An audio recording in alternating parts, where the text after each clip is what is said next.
La culture du manioc m'a donné plus de 30 millions de francs CFA par hectare. La culture du maïs m'a donné plus de 5 millions. La culture du gombo m'a donné plus de 30 millions de francs CFA. La culture de l'aubergine m'a permis de récolter plus de 45 millions de francs CFA sur un seul hectare. Et c'est ce que les gens t'ont dit, toujours je gagne 30 millions, je gagne 20 millions dans ceci, je gagne 40 millions dans cela. Mais est-ce que c'est vrai? On va entrer en profondeur, voir. On va vérifier à l'intérieur ce qui se passe réellement lorsque quelqu'un te dit qu'il récolte plus de 30 millions dans un produit agricole sur un seul hectare. Donc pour mieux t'expliquer, je vais entrer dans cette brouette pour m'asseoir et puis je vais t'expliquer étape par étape comment ça va se passer. Dans l'agriculture, tu peux avoir 30 millions de chiffre d'affaires sur une culture sur un seul hectare. Mais tu peux aussi ne rien avoir. Dans la réalité, les gens ne te disent pas la vérité sur l'agriculture. Tu peux avoir bien ces 30 millions-là et ne rien avoir. Et puis quelqu'un qui a fait un chiffre d'affaires de 3 millions sur un seul hectare peut être encore plus rentable que toi.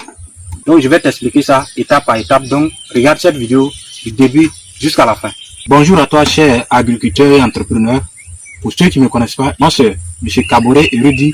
Ici moi je te parle d'agriculture, je te parle d'investissement et je partage avec toi des conseils instructifs qui vont te permettre de ne pas vivre comme un mouton et de réussir tes différents projets agricoles en Afrique.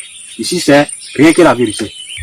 Si tu es nouveau ici, je te propose de faire 3 choses. D'abord, de t'abonner, de liker cette vidéo et de partager cette vidéo à ceux qui sont aussi, comme toi et moi, dans l'entrepreneuriat, de pouvoir réussir dans leurs différents projets agricoles. Donc, si tu t'es fait 30 millions de francs CFA, tu as entendu que quelqu'un a fait plus de 30 millions de francs CFA dans une culture d'aubergine ou de piment, de quoi que ce soit, ce n'est pas le chiffre d'affaires qui doit t'intéresser. On doit entrer en profondeur pour voir ce chiffre d'affaires-là. Quel a été vraiment l'investissement de chacun? Tu as investi combien pour obtenir les 30 millions de francs CFA? C'est ça le plus gros problème que les gens ne vont pas te parler dans le domaine agricole. Mais moi, je vais t'expliquer ça ici, dans cette vidéo. Donc, pour quelqu'un qui a investi, par exemple, 5 millions dans une culture, mais avec les dépenses qu'il y a, la personne avait prévu, par exemple, d'investir 3 millions, mais après, d'ici au bout du compte, il se retrouve à investir 5 millions. Mais au bout du compte, quand il va récolter, peut-être il a fait ça sur une culture, par exemple, de disons demi-hectare. Mais au bout du compte, cette personne récolte et puis il vend, il se retrouve avec, par exemple, 6 millions. Donc avec 6 millions, il va aller peut-être dire que lui s'est lancé dans une culture, puis il a eu plus de 6 millions de francs CFA.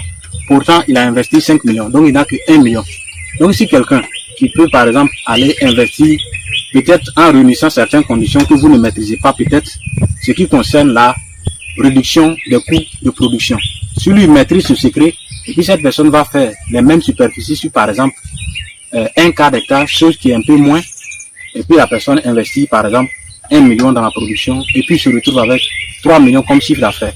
En retranchant l'investissement de départ, il se retrouve avec 2 millions. Donc cette personne a 6 millions, mais il n'a que 1 million, l'autre personne a 3 millions, et il a 2 millions de bénéfices. Donc ce n'est pas le chiffre d'affaires qui doit vous intriguer ou de vous intéresser. Le chiffre d'affaires n'est rien. C'est l'investissement qui compte, ce que vous avez investi et le bénéfice que vous obtenez. Aujourd'hui, j'ai partagé avec toi ce secret pour te dire que dès aujourd'hui, si tu veux te lancer dans l'agriculture, surtout en Afrique, tu dois apprendre dès aujourd'hui à réduire tes coûts de production. Celui qui ne réduit pas ses coûts de production, c'est comme si cette personne était en train de charger son sac de riz sur la tête pendant qu'il y a une brouette qui est disponible. Donc, ça veut dire que tu souffres pour ne rien. Donc, j'organise un séminaire à Yamoussoukro pour te permettre de venir toi aussi apprendre à réduire tes coûts de production. Mais c'est un séminaire qui est gratuit. Je ne suis pas là pour te vendre une formation. Tu viens et puis après ce séminaire, tu auras beaucoup d'avantages et tu vas pouvoir réseauter avec les autres. Donc, c'est une opportunité que je partage avec toi. Peu importe là où tu es situé, même si tu n'es pas disponible, tu peux suivre ça en ligne. Il suffit juste simplement de contacter le numéro qui est juste en dessous et puis on va te montrer. Pour quelqu'un qui veut investir par exemple dans une culture de manioc, si cette personne produit cette culture-là, sur par exemple à 20 km du marché, et puis un autre produit cette culture à plus de 200 km du marché de commercialisation. Donc c'est sûr que chacun, en voulant produire peut-être pour envoyer les boutures sur le terrain. Celui qui est plus loin, à plus de 100 km, va payer beaucoup plus de transport. Il va payer peut-être beaucoup, un peu cher même la main d'œuvre, peut-être pour se rendre même sur son terrain, il va peut-être payer en transport cher pour aller. Et aussi à la récolte, cette personne va payer aussi très cher dans le transport pour venir dans le marché de commercialisation. Peut-être s'il veut vendre ça aussi en bord champ, lui, son produit sera acheté à moins de coût. Tandis que celui qui est à moins de 10 km ou de 20 km par exemple de la ville, c'est-à-dire du marché de commercialisation, cette personne payera moins de transport pour pouvoir faire venir son produit sur le terrain.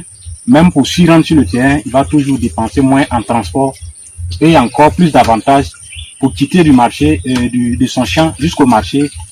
Tout est moins et il va pouvoir vendre et se faire plus de bénéfices. Il a investi en moins. Donc on est tout à fait d'accord que cette personne qui est tout près va dépenser moins que celui qui est très éloigné.